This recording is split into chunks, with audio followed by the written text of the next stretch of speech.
please welcome from Sawhorse Interactive, Gino Roy to the stage.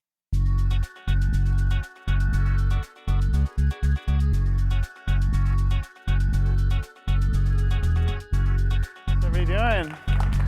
So excited. All my favorite people are here. Oh my gosh, thank you so much. Jeez Louise, got a lot of fun stuff to show you guys we've been working on. And welcome to Finding Your Art Direction with me, Gino Roy. I go by Heart Hurts on Roblox. And I have spent 4 years on the platform, fairly new. I have a film and animation background. And yeah, I've cut music videos for Mac Miller, Beyonce, Nicki Minaj, and I've cut a couple feature films. I've directed live action commercials and TV series. I spent 5 years doing music, VFX, and animation at Disney. So yeah, a lot of film and animation behind this. I'm an avid pig enthusiast, as you can see from my my avatar. So if I snort, that's just me being in character. Okay, and I'm based out of Los Angeles, and I work at Sawhorse. Yeah, fun fact, I actually drew this. I spent copious hours trying to, find anything quirky that felt whimsical and part of like what Sawhorse really is. And yeah, I've done a lot of that work at Sawhorse, especially the film background, doing the music videos and becoming an art director and a director in live action. So look at this. All this in 4 years. This is crazy to me. I think honestly, being new to the platform and like 5 years ago, I just thought I was going to be at Leica or like still at Sawhorse doing like animation, like a animation wing. But no, we're here. I love it here. It is amazing. We're so honored to be nominated back-to-back years for best studio. That's crazy. That's crazy to me. So yeah, I started at Sawhorse 10 years ago when we were just doing film. We're a traditional film studio and doing a bunch of that work. So that's kind of like where my head's at. But 4 years ago, we started making Roblox games with mostly filmmakers. Like we had a bunch of filmmakers scratching our heads trying to figure out how we could do this. But we brought on some really passionate devs and Roblox experts and filmmakers like me adapting to the platform. And yeah, we're having a great time.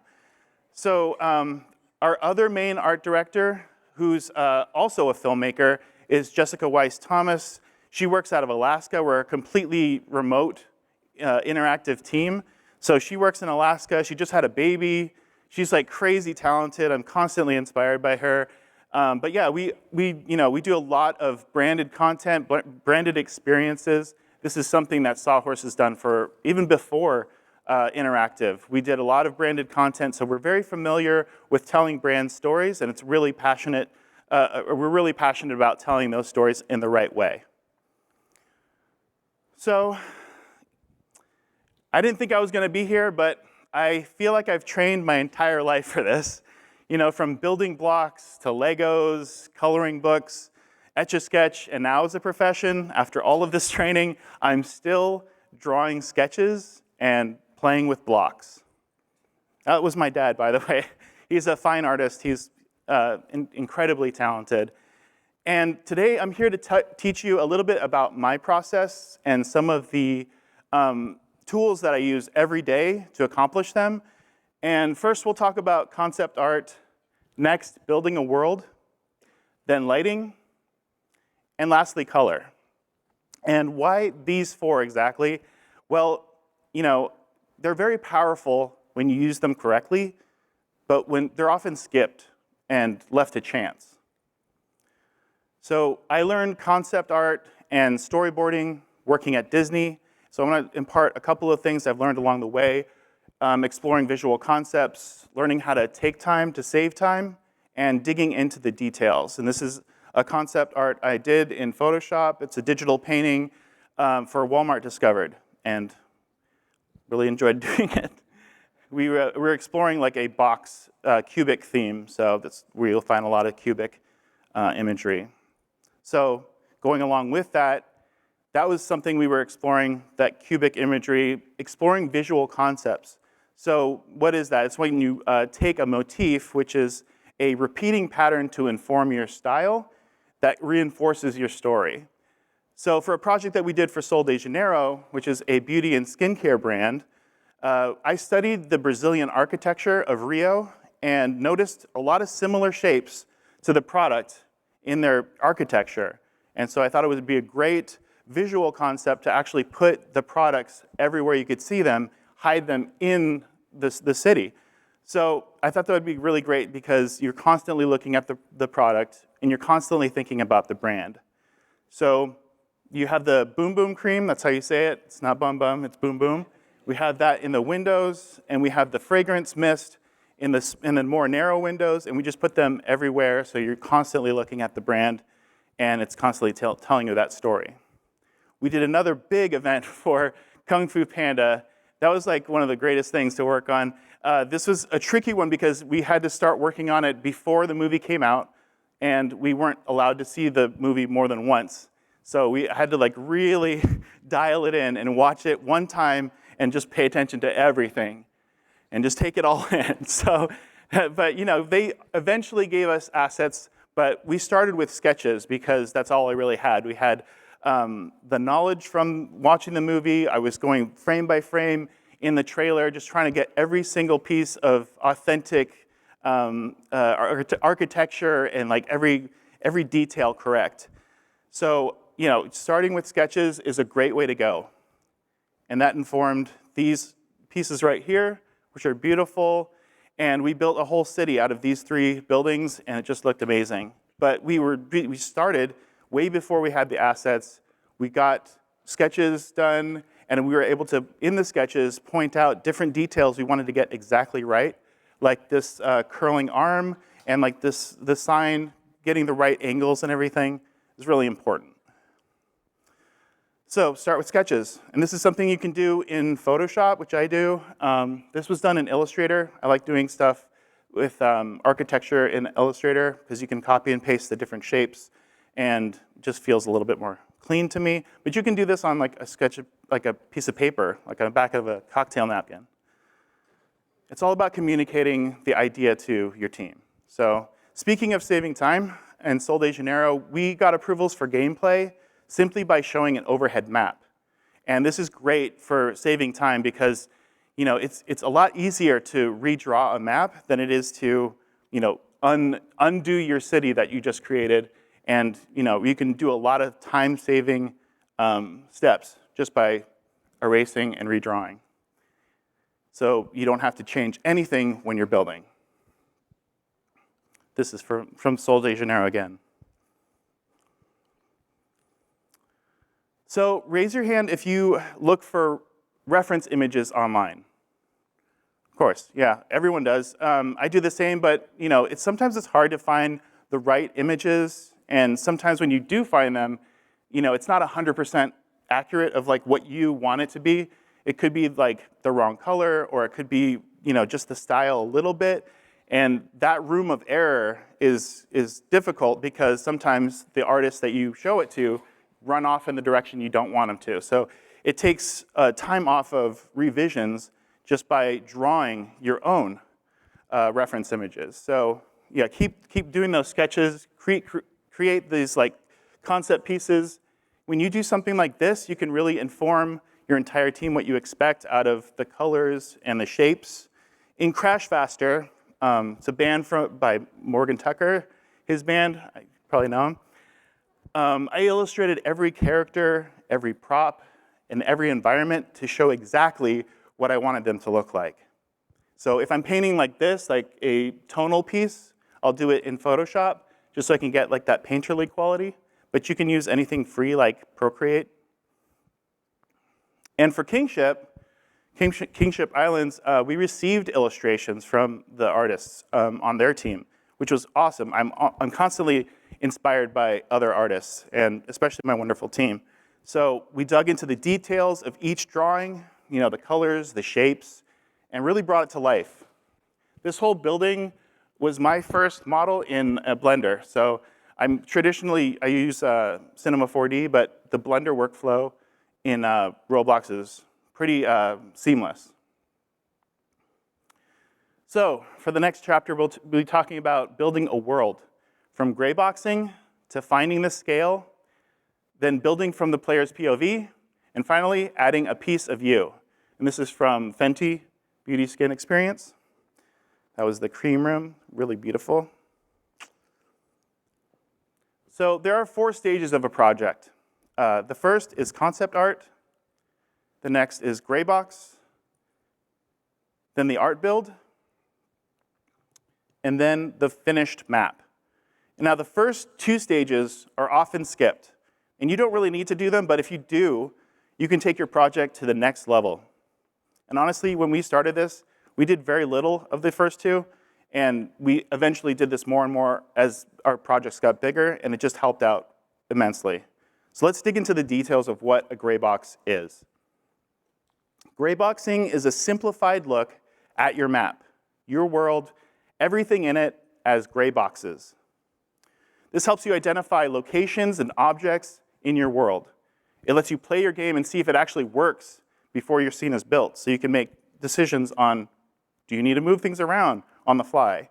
And it helps plan for the next step, the art build.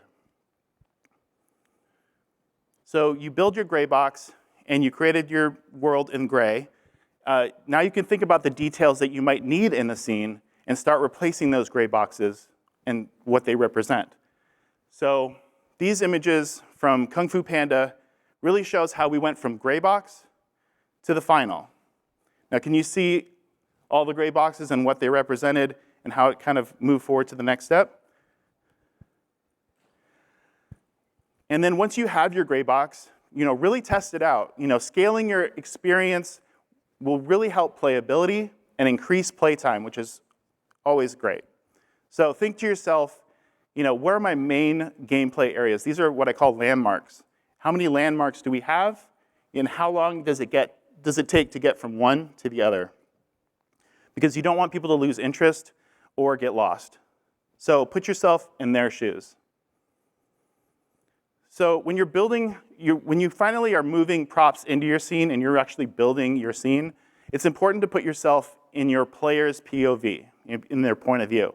So when I was building sets for stop motion at Disney, I would set the camera up and build the scene there. Anything that is in the scene, I composed it, made sure it looked really, really good, and just composed it from that angle. So when I started in Roblox, I did the same thing. I was like, okay, where are my players going to be? Where are they going to spawn in? What are they going to be seeing? And that's still how I do it today. Where your players going to be, they need to know what to do, where to go. So really help them out. And also when you're doing like thumbnails, it's great. You go back to these same places where you were composing your image. You just take pictures from there. You got like free thumbnails. So you go from each landmark. I'm going to be here. I spawn in here. That looks amazing. I need to go there, make that prominent, make sure it's like close enough, go there, and then look around. Where's the next place I need to be? What's the next thing I need to do?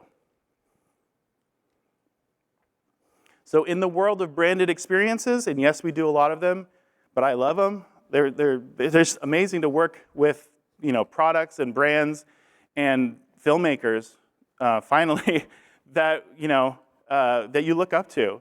I mean, it's not bad getting feedback from Tim Burton. I think a hero of mine. That's crazy.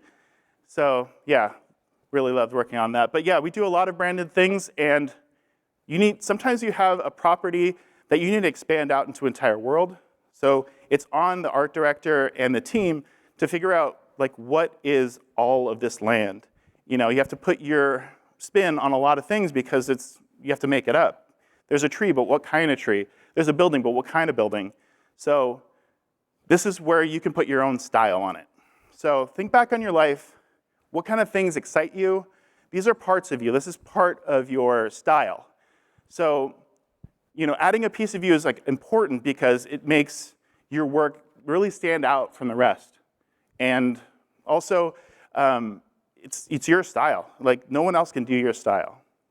So I really like industrial architecture. I like just organic lines and concrete for some reason. I really love forms made out of concrete. So a lot of concrete, a lot of organic shapes. I think it has like this timeless but epic quality that really makes things look cutting edge.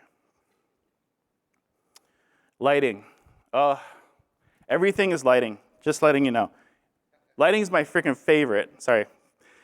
But like, I mean, when you're trying to recreate these scenes from like Beetlejuice, and you see the time and care it takes to light these beautiful scenes, and it makes you feel a certain way, you really want to get that right when you're trying to reproduce it. So, it's something that really means a lot to me.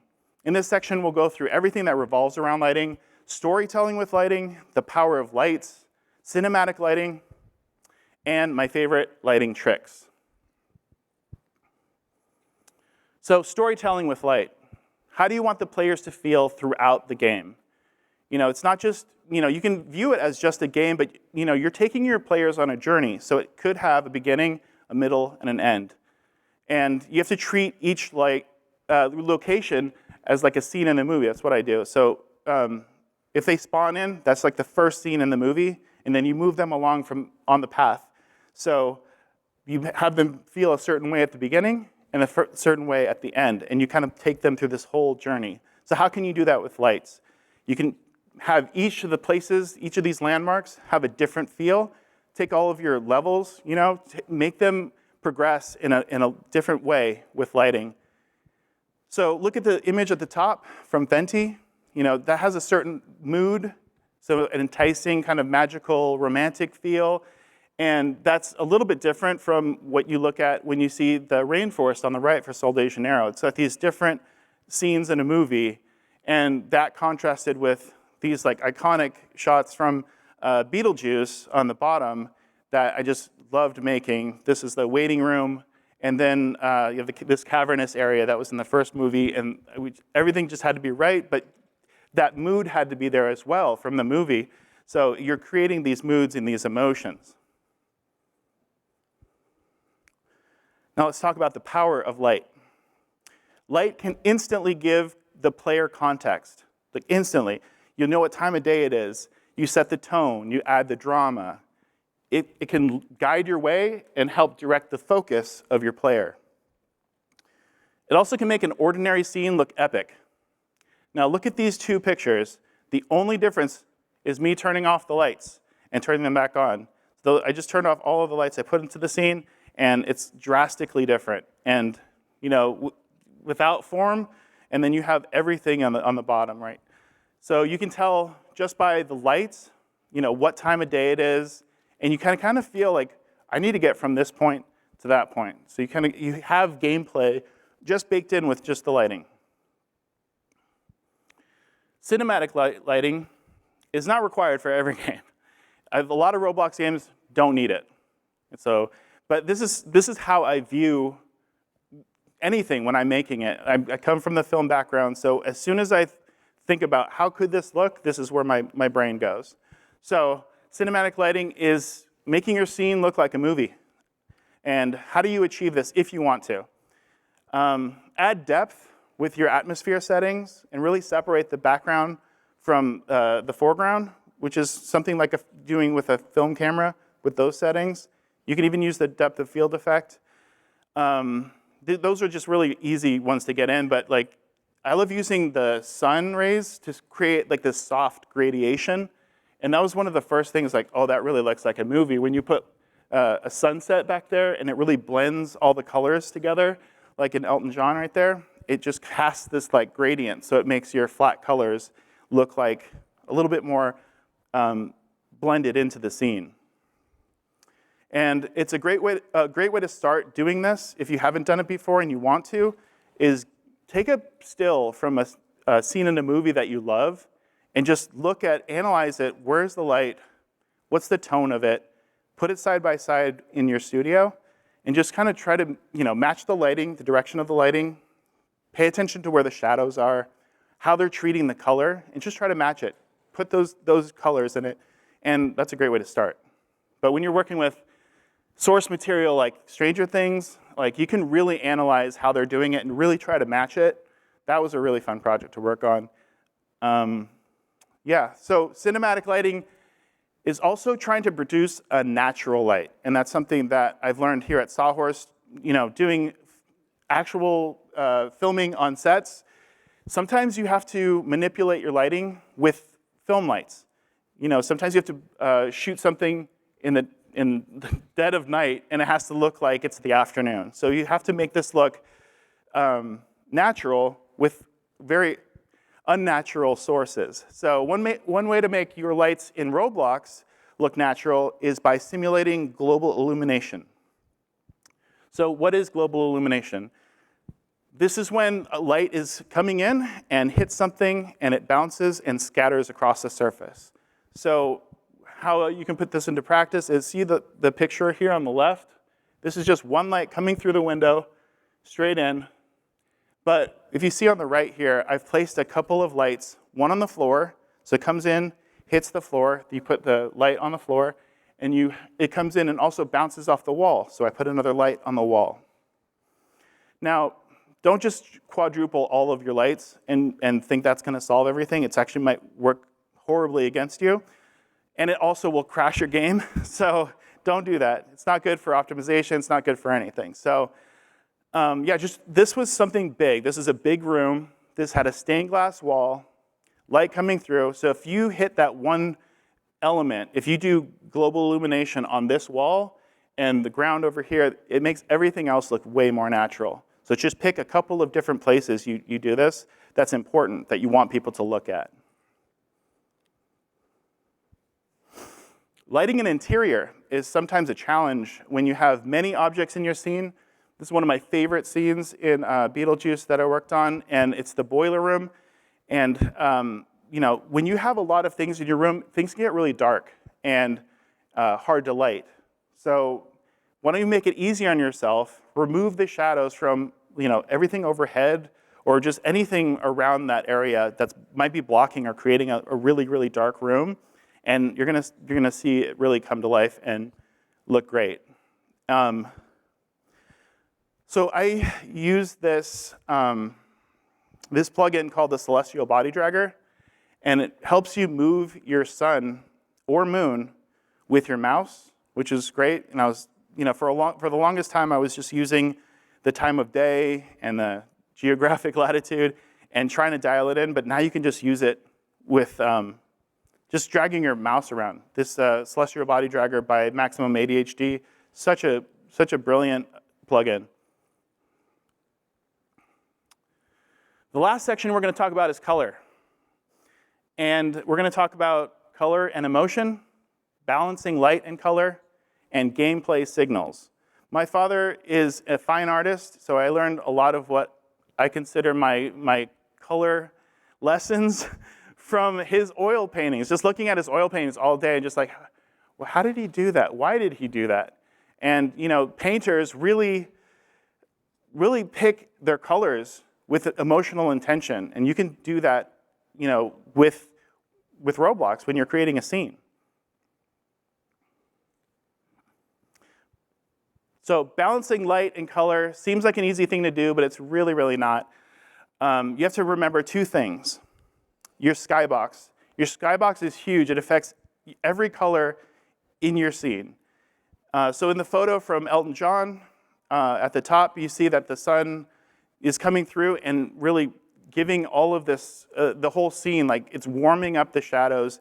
It's changing all of your colors to be a little bit more warm. And this is great in a way, but also you have to make sure that if there are colors in your scene that you need to be perfect, you might have to counterbalance what your scene is doing with the skybox. So in Slivingland, we have this skybox that's pink, and it's just baking this pink into everything that we're doing. And I really love the way that feels. So we broke it up with the neon details, but it was really interesting how that was predominantly, the whole look of it is basically the skybox. And when you're doing things like branded material, like we often do, we have to counteract and rebalance their brand colors and to make everything look like what you're going to buy or the characters you'll see in a movie. So you really have to make sure that all of these brand colors, the color of the makeup, the color of the characters in this Kung Fu Panda, that they're really representative of what is trying to be shown. Color and emotion. I'm all about emotion. My username, Heart Hurts, has a lot to do with emotion. I love things that really make you feel something. I love Pixar movies that and just makes when it tugs at your heartstrings. So yeah, that's a big thing of what I try to do and what I make. So, do you feel a difference between these two images? You know, the first one is like relaxed and it makes you feel just like warm and a sense of being calm. And the other one has like an electric and bold feeling and a little bit of magical. I might have lit that too bright. Kind of looks like a nuclear bomb went off. But I love that stuff.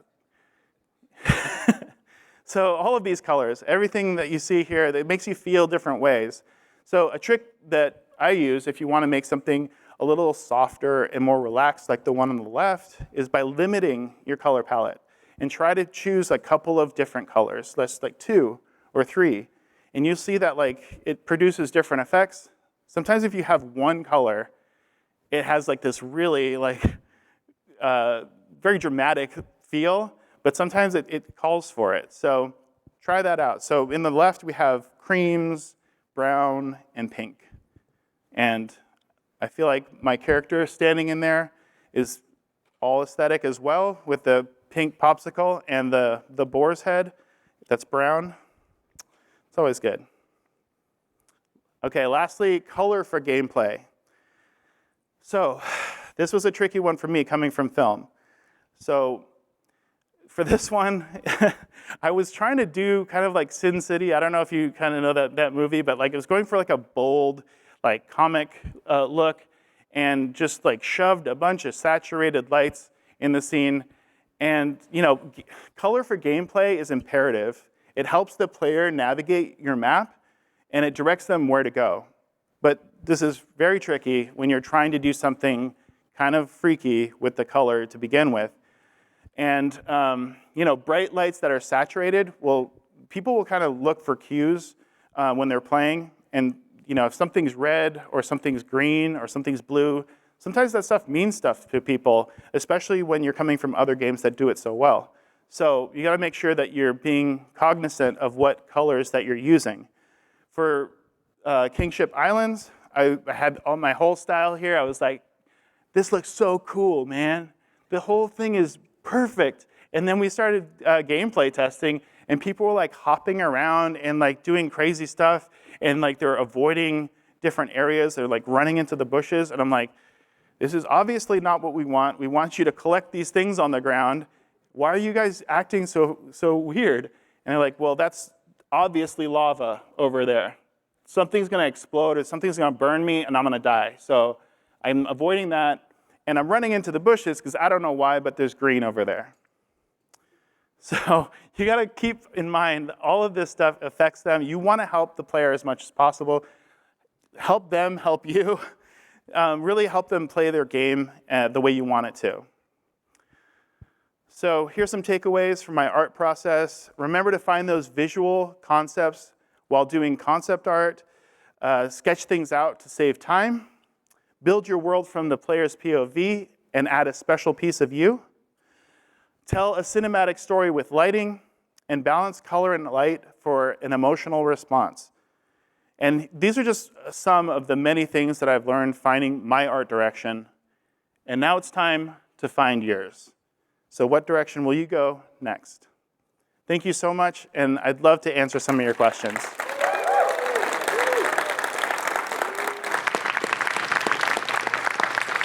Dude, Sawhorse is representing right now. Oh my gosh. They're really talented people in the room. Even you guys too. I'm so excited you guys are here. Is anybody have questions?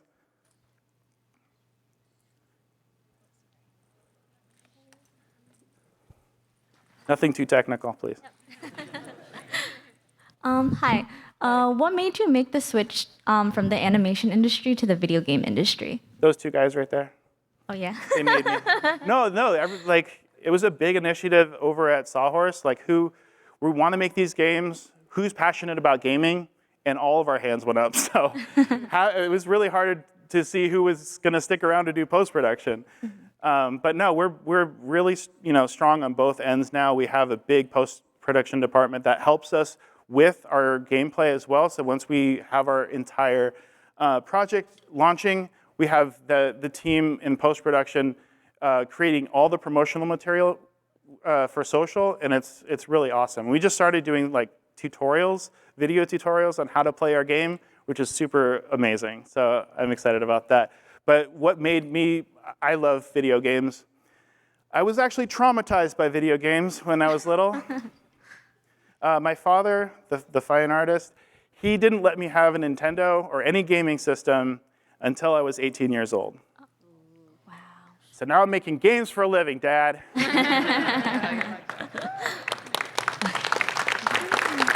Anybody else? I hope this is not too technical. You were talking about lights, about how many of them can ruin performance. And I was wondering if you have a recommendation on what's like the limit of lights that you should have in a scene. If you want to analyze the first couple games that I made, don't do that. It did. Yeah, I think you know when it's too much. But I would say it depends really, like how big your environment is and what you need to do. I would say err on the at least you need to do. I would go back once you've completed your scene and turn them on and off and see if you really need them. And this really comes in handy for optimizing, but I forgot to mention, but there's a plugin by WhoseTrade that's the lighting editor. And that was something that I use every like 20 minutes. It's a very powerful plugin. It shows you where all of your lights are and what type of light, what color it is. And it really helps you troubleshoot. If anything's like really bright and you're like, why is that just nuclear? And you can just see like, oh, when you click it on, it shows you all the lights. And like, oh, I put like 18 lights right there. That's probably it. So I'm trying to give you like a good estimate. I would say, well, the information that I got from the devs is you don't want there's a radius or diameter of the light coming out. You don't want those to kind of cross over each other, although I do it all the time and I love doing it. I love giant lights. I like stretching it all the way to 60 and just like putting whatever feels right there and then remove what's not needed. Did that help? So you don't say to yourself, I'm gonna only add 4 lights. You add as many as you can, then check the plugin and... As many as necessary, not as many as I can. Okay. I've been hit on the arm too many times for doing that. Thank you. Yeah. Hi. Firstly, I just want to say that I'm Brazilian, and your pronunciation for boom boom is spot on. Thank you. Validation, I love it. I just wanted to know, how do you communicate the art direction with the rest of the team? Like, do you create Bibles or documents? Oh, yes. So communicating, I have a couple things for that. I really think communicating with your team is important. Team morale is really important. When you're starting some big, project that everyone's excited about, the people that know about it are excited about, it's really great to have like a welcoming meeting with them and just gather them around and really get people hyped on what it is. Some people might know certain parts, certain details about the project. Is this a musical or is this a movie? And it's really cool to get them all excited about it at the same time and also introduce each team member to each other. As far as workflow is concerned, Milanote is something that I use personally. We've used a couple of different things, but I like to lay things out in there. Why do I like doing that? It's on a grid system, and it makes everything really clean. And then you can also put all your images in there, and you can zoom way in, and so you can put a whole bunch of stuff in there. You can always copy and paste. I think you can copy and paste pictures as well, which is not easy to do with other apps. Do you use Milanote? Usually I use FigJam for it. Okay, yeah, that's great too. We use that on other projects, but with my mindset, I feel like Milanote helps me really well. And then as far as like workflow, sometimes we just do, on some projects, all of the tasks, map it out in Milanote, but then we also use Jira as well when it gets a little crunchier. Yeah, thank you. Yeah. Anybody else? Over here. Nobody's want to see me dance? So this is a question regarding Lamborghini Labs, a project. Okay, cool, yeah. The headquarters building, was that a design that you yourself and the team concepted, or was it one that Lamborghini gave to you? And if so, what was the inspiration for it? Okay, so a lot of that is just stuff I love that for when you're pitching this stuff out, at Sawhorse we like to build it to what we think it would look like at the very beginning, and really pitch the final product. And that was something that I worked with this very talented artist, Santiago, to make. And he works out of Colombia, and we just giggle every morning and make beautiful things. And it just came out of a little bit of exploration. We wanted it to be epic. We wanted it to be like the most exciting thing that could house the Lamborghini. I thought it was pretty epic to put it in a desert. And a lot of their promotional material, there's a little bit of, there was a lot of elements from the promotional material that we kind of bit off of as well. But yeah, a little bit of everything. Thank you. Thank you so much. Thanks for coming out. I appreciate it so much. Thank you.